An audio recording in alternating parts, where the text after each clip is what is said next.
अगर दुनिया भर के इंसानों की किसी एक मुश्तरका ख्वाहिश का अंदाज़ा लगाया जाए तो वो है खूबसूरत नज़र आना। खूबसूरती में लंबे बालों का किरदार बहुत अहम होता है। हमारी ख़वातीन भी अपने बालों की दिलकशी के लिए नित नए और सुने सुनाए नुस्खे इस्तेमाल कर रही होती हैं और कई बार अपना नुकसान भी कर बैठती हैं। इसीलिए कभी ऐसा भी होता है कि ये सस्ती तरकीबें घाटे का सौदा साबित होती हैं। ज़रूरी नहीं कि बालों को नशोनुमा फराहम करने के लिए हमेशा तेल से चुपड़ा रखा जाए। इससे सिवाय तकिया गंदा करने के कोई और नतीजा नहीं निकलता।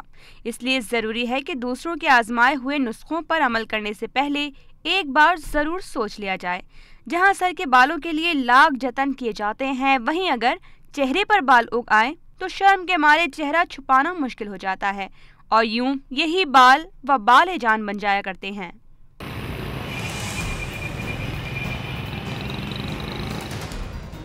शायद हर पाकिस्तानी की ये मुश्तरका ख्वाहिश है कि एक सुबह वो उठे और जब बाहर सड़कों पर जाए तो हर गाड़ी ट्रैफिक के उसूलों के ताबे हो।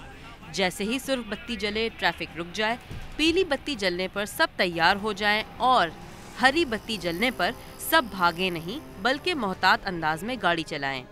लेकिन ऐसे ख्वाब का दूसरा मंजर यकीनन आँख का खुल जाना होता है। यहाँ सड़कों पर अगर कोई खुद कवानीन के मुताबिक भी सफ़र करे तो सबको गलत जाता देखकर अपने गलत होने का अंदाज़ा होता है। दूसरी जानिब अगर अवाम को गलती से शिकायत का मौका मिल जाए तो ट्रैफिक जैम में फंसी लंबी लाइनों की तरह उनकी शिकायत का भी कोई शुमार नहीं।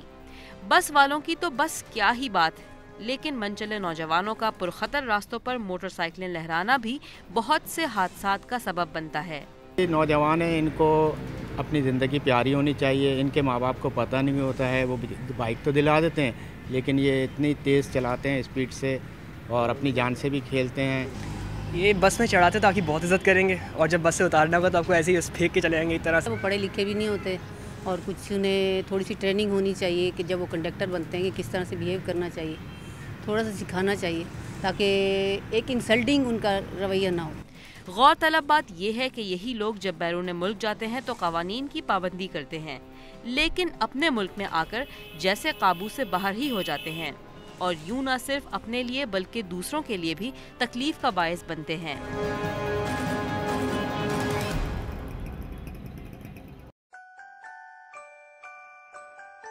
सोती आंखों के ये जागते ख्वाब भी क्या अजब हैं। यहाँ इंसान सोया और वहाँ ख्वाबों ने डेरा डाला और फिर तो जैसे एक नई दुनिया शुरू होती है। दिमाग, जिस्म और रूह के आड़े तिरछे रास्तों से गुजरकर ये ख्वाब तराशे जाते हैं। कहते हैं कि जिस तरह इंसान का शऊर उसकी जिंदगी का आईना होता है, उसी तरह ख्वाब इंसान के लाशऊर की एक तस्वीर होते हैं। लेकिन सवाल ये है कि ये ख्वाब किस तरह जन्म लेते हैं। क्या ये महज हमारे ख्यालात हैं या फिर इनके और हकीकत के बीच कोई खुफिया रिश्ता भी है।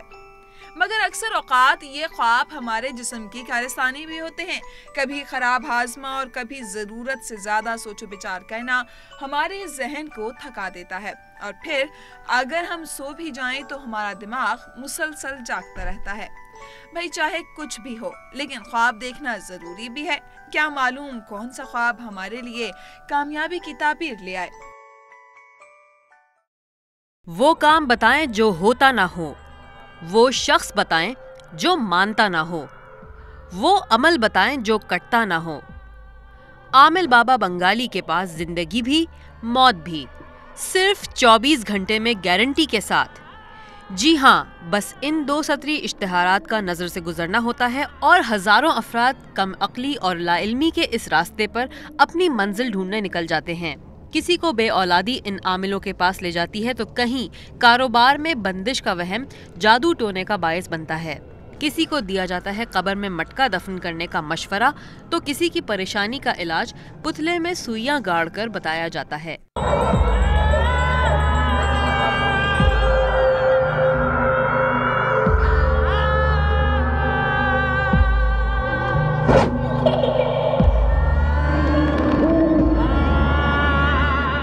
जादू करने वाला और करवाने वाला दोनों जो है वो मुसलमानों के दायरे से खारिज हो जाते हैं, तो मैं तो नहीं समझती। और दूसरी बात, अब ये कहना कि जाहिल सिर्फ इस पे बिलीव करते हैं, बहुत सारे पढ़े लिखों की भी दौड़ इस साइड पर है। नहीं, ऐसी बात नहीं, सारे लोग ऐसे नहीं हैं, सब लोग एक जैसे नहीं होते।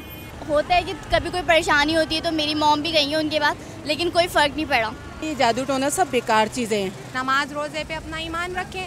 یہ پیر فقیروں سے اگر کچھ ہونے لگا تو یہ سب سے پہلے اپنا ہی، آپ جو بھی ان کے پرابلمز ہیں یہ بیٹھتے کیوں ہیں سب کھول کے؟ جادو اتارنے جاتے ہیں، اپنی تکلیفیں دور کرنے جاتے ہیں. جو لوگ تعویذ کرتے ہیں وہ اچھی بات نہیں ہے ہمارے پہ، وہ گناہ ہے ان کے لیے، اوپر بھی اس کو جواب ہے اللہ کے پاس. شاید اتنا قصور ان جھوٹ کی دکان کھولنے والوں کا نہیں جتنا لالچ اور حسد کے شکار لوگوں کا ہے. یہ وہی لوگ ہیں جو نہ خود ترقی کرتے ہیں اور نہ ہی کسی کو آگے بڑھتا دیکھ سکتے ہیں. جی یہ روحانی علم ہوتا ہے، قرآنی آیات کا علم ہوتا ہے، اور کیا ہوتا ہے. پھپھو کا بیٹا ہے، کوئی کسی کا بیٹا ہے، یہ سب ایک خاندان ہے. یہ تو لوگوں کی مرضی ہے نا، لوگوں کو ہم خود تو نہیں بلاتے نا. روٹی بھی تو کمانی ہے نا. یا ودودو پڑھو اتنی دفعہ. اس کا کیا مطلب ہے یا ودودو کا؟ ہاں جی میں تانوں کیا کہ تہاڈی مہربانی جانتا. اسلام تو کہتا ہے کہ جادو حرام ہے، لیکن پھر وہ کون سی ایسی خواہشات ہیں جو انسان کو نیکی سے دور اور بدی کے قریب کر دیتی ہیں؟ یہ وہ سوال ہے جو جہالت کے ختم ہونے تک موجود رہے گا.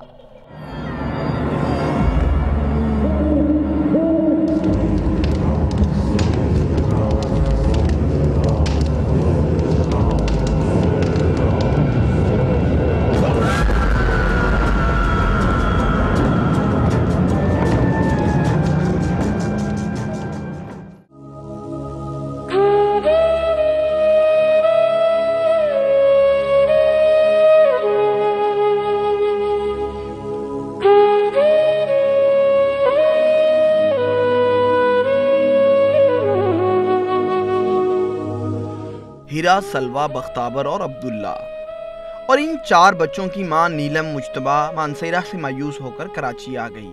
اس خاندان کا کراچی آنے کا بس ایک ہی مقصد ہے کہ مجتبیٰ، اس خاندان کا واحد کفیل، گھر واپس آ جائے. مجتبیٰ MV البیدو جہاز کا چیف آفیسر ہے. وہ اپنی بچیوں کے بہتر کل کے لیے اپنا آج گہرے پانیوں کی نظر کر رہا تھا کہ 26 نومبر کو صومالی قزاقوں نے اس جہاز کو یرغمال بنا دیا. ایک ماہ بعد ایک فون کال نے نیلم کو یہ خبر دی کہ اس کا شوہر صومالی ظالموں کی قید میں ہے، اور گزشتہ 9 ماہ میں مجتبیٰ کی وہ آخری کال آج بھی نیلم کے آنکھوں میں دکھ بن کر جھلکتی ہے. جہاز اغوا ہونے کے 1 مہینے کے بعد ہمیں پتہ چلا کہ صومالیہ میں ان کا جہاز اغوا ہوا ہے. وہ بھی مجتبیٰ کا فون آیا تھا.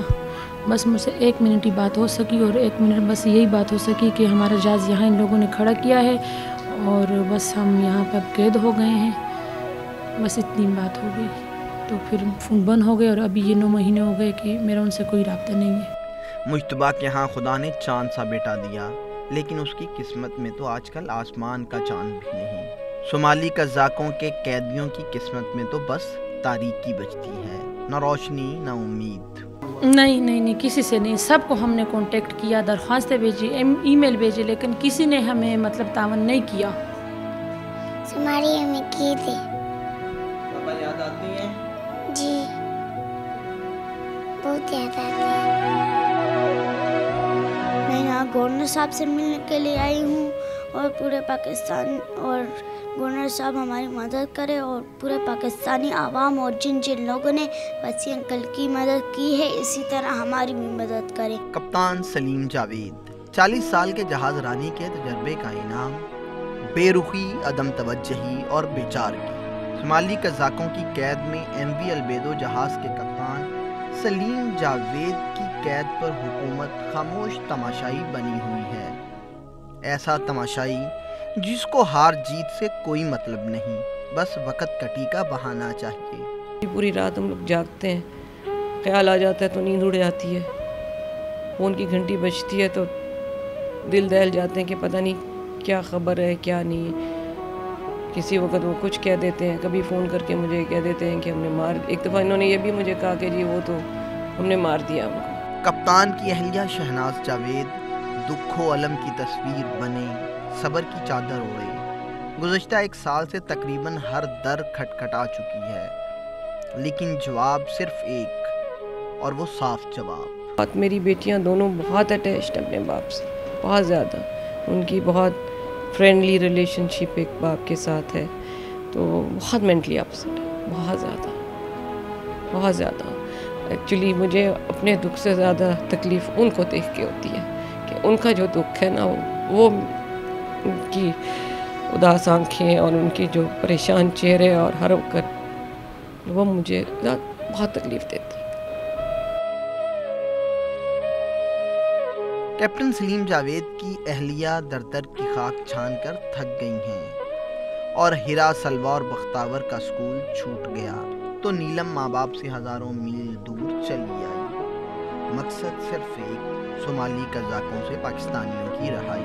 اور اب آخری امید CPLC کے چیف احمد چن